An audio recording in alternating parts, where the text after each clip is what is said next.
called me and we talked through the first two. And she seemed very nervous. And at the end of the call, she said, "Oh, is there anything else?" I said, "No, that's it. I appreciate it." And she said, "Oh, thank God. I thought you were calling about Bogdan." And I said, "Oh my God, that's the last name on my list. I thought you would have already told me." I said, "Why do you say thank God?" And she said, "He was arrested a couple weeks ago on charges of molesting children."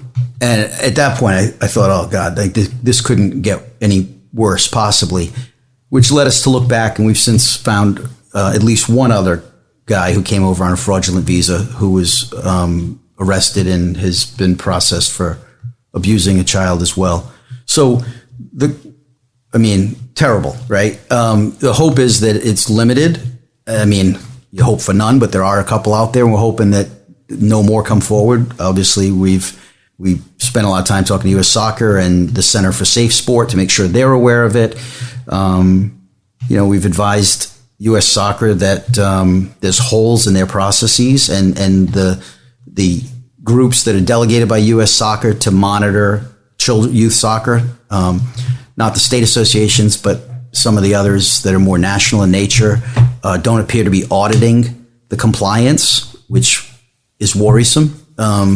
So that's ultimately where, hopefully that's the last terrible news we get out of this whole thing. It's supposed to be the strangest thing to be investigating the company. I mean, you own the company now, right? I know it's a different company, but you still own it. It's in bankruptcy. Nope. It's in bankruptcy, so it's gone. Company went into Chapter 7 bankruptcy. What happened to all the players? About $30 million of investment was lost. The company is in federal bankruptcy court in Boston. There's a court-appointed trustee who is liquidating the assets. I think to date, there's go back to the concept of an asset-light business. There's not much to sell. Are you guys? Are you in the youth soccer business anymore? No. Okay. I don't have any active investments in the private equity space, and certainly nothing in youth sports. I've been, the last 2 years for me have been a little bit of a soul searching as a result of this, to be quite honest. Yeah, I mean it's funny. It's got all the elements of, as you say, soul searching, the ethical questions, the accounting, the detective work, which at some points is probably a mixture of very exciting to you and also you must be frightened what you're going to find next. Yeah. And then the other thing is that's troubling. Obviously, the children that we've learned, the few children that we've learned about that may have been abused. The coaches and how they were treated, some of those stories, you wouldn't think it, but, I've had some conversations with a couple of young women and a number of young men who have been traumatized by how they were treated. I mean, literally. And then there's the families. I mean, it's heartbreaking to know that families, when COVID hit, families had made deposits for future events. No one thought COVID was going to hit. No one thought COVID was going to come on the heels of a DOJ investigation. So families are out of money, which is heartbreaking to me. Yeah. Our employees,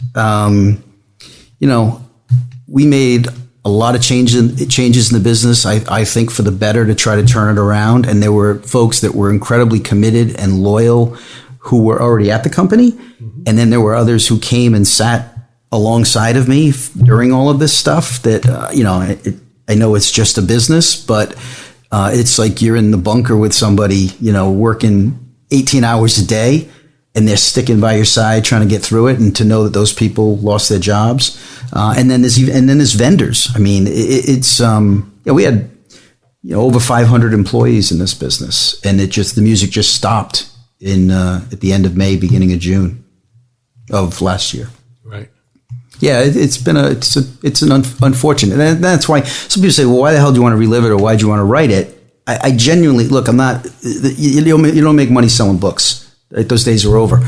So it's, I wanted it to be a cautionary tale. I wanted young people, I've been pro bono speaking to accounting firms and associations of real exciting people like the Internal Audit Association. And, the Internal Audit Association, who books that? Yeah, and the Association for Certified Fraud Examiners and so on, because it's a complicated, but it's a comprehensive case study. Everything from, diligence and red flags to proper corporate governance, to internal audit functions, to segregation of duties, all the way through to impacting the consumer, and quite frankly, the business, overarching business ethics issues. Yeah. You know what I would have told you if you had come to me at the very beginning of the process? You know what advice I would have given you? No. Follow the money. Yeah. No, you would have said, screw soccer. I hate that sport. Don't buy that team. All right, fine. Now, if you wanted to invest in this podcast, I know Paul's coached in Canada a couple of times, but I think we're okay. It's cathartic. Yeah. That's a good I think so. I think it has been. Yeah. I'm still sorting through it all, but you know what? It's I never would have done. I mean, this is a perfect example. Not to sound sappy, I never would have done anything like this before. Like, I preferred to have my head down, being in an Excel spreadsheet, working on a financial model. I never would have been. I never would have done this. I wouldn't have been meeting people that I've met. I think the combination, I'm still trying to get there, but I think the combination of what we've gone through from a business perspective has certainly refocused my view on business ethics and wanting to help young people in business. They don't have to be young, but young people in business have a better understanding of how there is a ripple effect of decisions that you make. And then I think coupling it with sort of a health crisis, all of it has kind of converged on, who am I and how do I want to live my life, and, what do I want to focus on? And family, has become more important than ever. I sort of gave away a couple of years there with this nightmare and trying to take care of my health and exercise and, do things I hadn't really done before. So, it on the one hand, it was a nightmare. On the other hand, it's probably learned more from it than I had learned in my rest of my career. I know you said it is a nightmare, but I bet it's a continuing nightmare. I think the more and more people hear this story, I think the health scare probably kept it off the front pages of the big papers and the big networks, right? I would imagine. I mean, this to me, I first heard the story because of Paul, and where I read about it. I'm like, this could go even bigger. My feeling is that you're probably still. Yeah, we're learning. We learn more every day. You're halfway up Mount Everest. Yeah, I'm afraid. Yeah, you might. I hope we're further up than that. Which is good though. Which is good because it'll be cathartic for a lot of people who've been affected by this to be able to talk about it. I think. Yeah. This is like I said though. I think you're gonna open even more Pandora's boxes out of this thing. Yeah, we learned that there were more youth clubs who participated in the scheme. So we've learned that. We also, in the past week, the National Women's Soccer League they actually shut down for the weekend because of a sex abuse scandal, and a couple of the teams have been involved in this mess. And so, fortunately, I think we've helped shine a spotlight on it, and both U.S. Soccer and the league itself announced over the weekend that they've engaged outside former U.S. prosecutors to conduct investigations into both the federation and the league separately on their protection of players. We need to be investigating this too.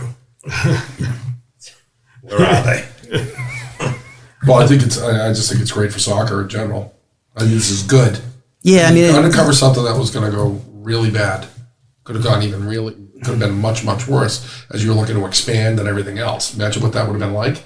Trying to get more visas and more people involved and everybody else with their hand out, trying to get people over here. And I thank you very much for writing these books, man. Seriously. This leads me. I got two final questions. Any question? I'll just make a final statement. The underlying theme of the book to me was, you have a quote in there about Einstein saying, it's when evil people do evil things, the scary part is when good people see it and do nothing. This thing parallels #MeToo and the church scandal. Hopefully this book gets people to start, when you see bad, do something. Because people just continue to just let it get worse. Could have been stopped way before that. Had any of those employees said, why are we doing this? The author is Stephen Griffin. The book is Lost Locker Room. You can buy it on Amazon.com and several other places online. Stephen, I've got two final questions. One is, if you investigated this for another 15 years, do you think that you would continue to come up with new things? Could you investigate it for? No. Could you keep going? I think we're pretty close. Okay, good. Yeah. And then the second thing is, I think this is the important question. I'm sure you've given this a lot of thought. When the movie comes out, who's going to play you in the movie? I don't think there's going to be a movie. I don't know, but no. I mean, don't be so negative. Don't be so negative. I have one other comment. So I'm on the street. I play soccer, so I know a lot of these guys. And when the feds raided the office, the propaganda that they wanted out there was, no, the feds just came in because we had too many coaches living in one house. You're not allowed to have 15 people living in a house. That's a housing issue. The feds, do they think we're that stupid? The feds don't care about housing issues. It's a police and a housing. The feds aren't calling some agent saying, listen, I'm going to pull you off the terrorist case because I got 4 Britons crashing on a futon over in Brighton. They don't care. So we're not that stupid. We knew right away there was more to it. Yeah. There's been a lot of propaganda. Yeah. I not to go on, but the day of the raid, the raid happened at like 10 o'clock in the morning, and in October of 19.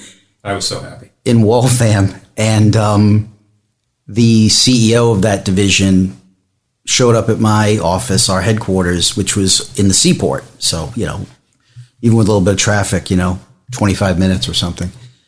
He came by around 3 o'clock or 3:30 in the afternoon and dropped a search and seizure warrant on my desk. I've never seen one before in my life. And to this day, I still don't know what went on from 10 o'clock to 3 o'clock in the afternoon. You think the first call would be over to the parent company and your CEO, who's been trying to help turn the business around.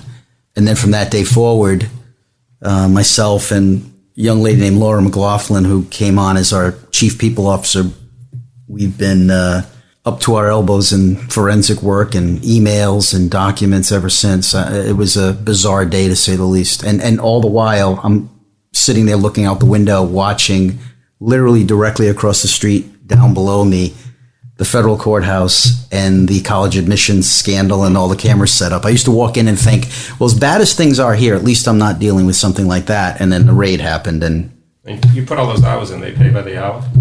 Yeah. It's like once you're in, you're never out. Thank you. Appreciate the time. Thank you, Stephen. I'm going to go with this. Matt Damon to play you in the movie. Okay. I think we can agree with that. Not Danny DeVito? No, you're our guest. I wouldn't say that. After you leave, we'll come up with real suggestions. That'll be the next podcast, Steve. Where we really go after you. This has been Soccerheads New England. One more plug for the book. They're actually the latest is Lost Locker Room, which is the nonfiction account of what happened. And Great the book. Fictional account is Front Row Seat, which is the fictional account of what happened. Both written by Stephen Griffin and available on Amazon.com. This has been Soccerheads New England. I'm Dave Rattigan, Jim Ruberti, Paul Nardizzi. Thanks very much, Stephen.